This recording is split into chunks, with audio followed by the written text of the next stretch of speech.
Hello and welcome to Hooray! Today we are going to learn about the speaking module in the IELTS test. Today we are going to go through lesson number 3. Let's look at the approach for the speaking component. The speaking component lasts for 11 to 14 minutes. It has 3 parts and every test is recorded. Part 1 is general or self-introduction, which is 4 to 5 minutes. Part 2 is a cue card topic, where you have 1 minute to prepare and 2 minutes to speak. Part 3 is the discussion on cue card topic, which is for 4 to 5 minutes.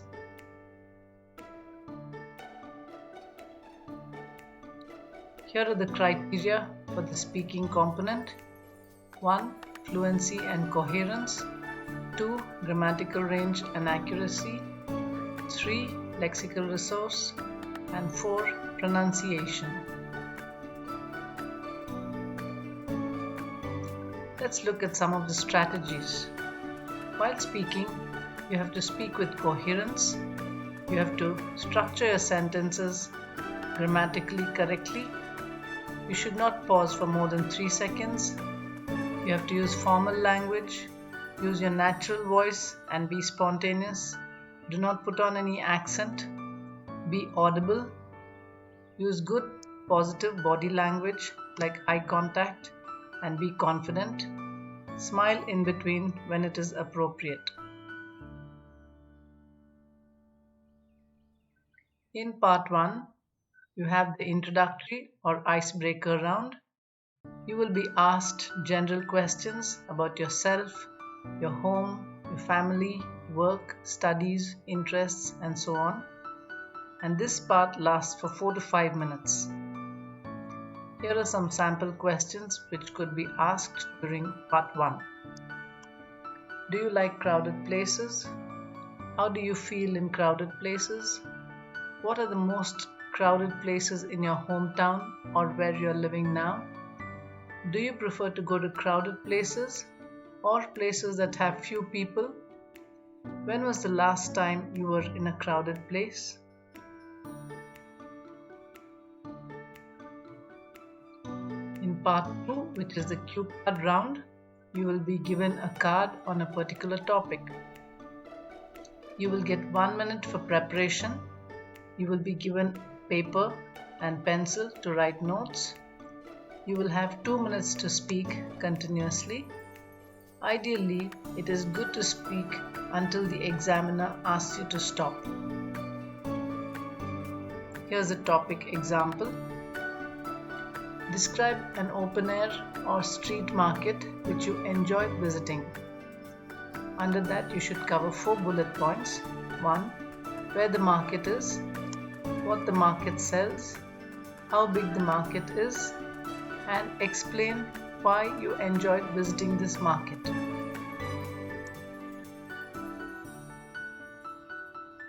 Part 3 will have follow-up questions.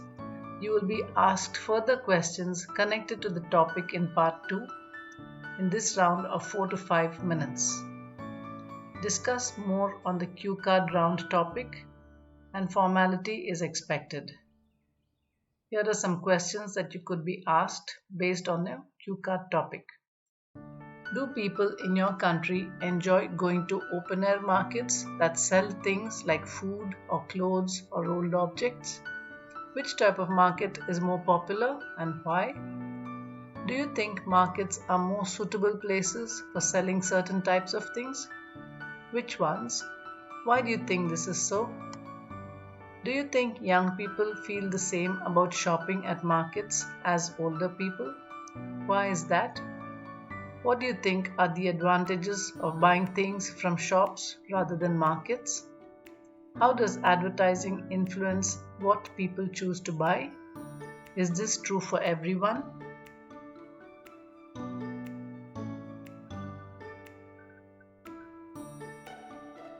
Let's take a look at some useful phrases that you could use while speaking.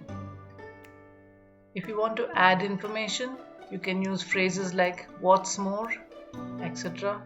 Perhaps I should also mention dash dash dash plus the fact that and continue with your idea.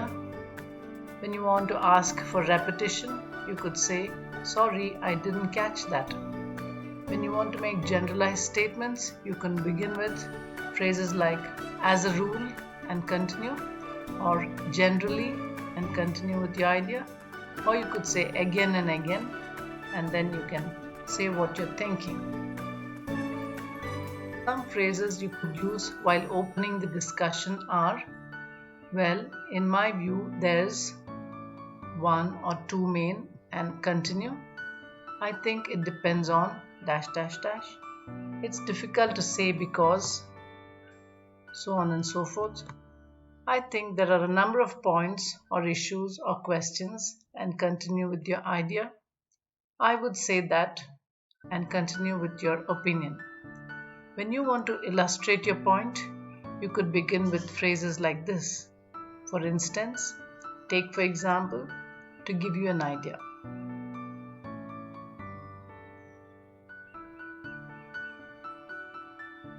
Here are some useful tips which could help you to develop your speaking proficiency. Find an English-speaking conversation partner. Make sure to listen as well as speak.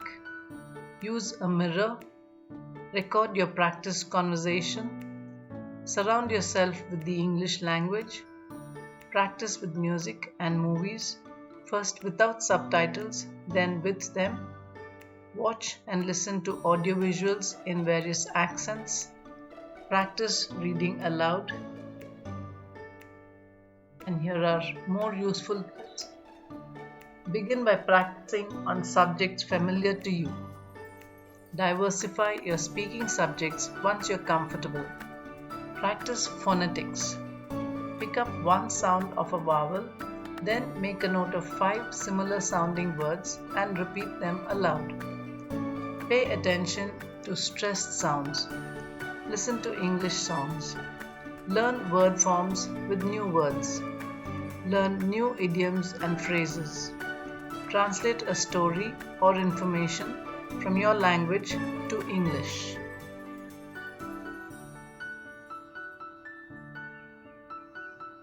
Here is some useful vocabulary pertaining to the topic that we just went through.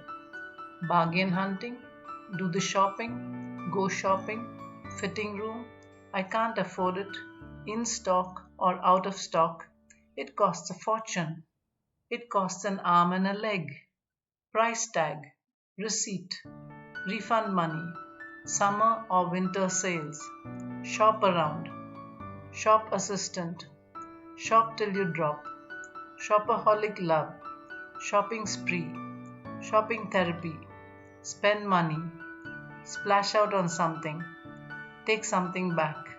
That's a bargain. That's a bit pricey. That's dirt cheap. That's a rip-off. And window shopping.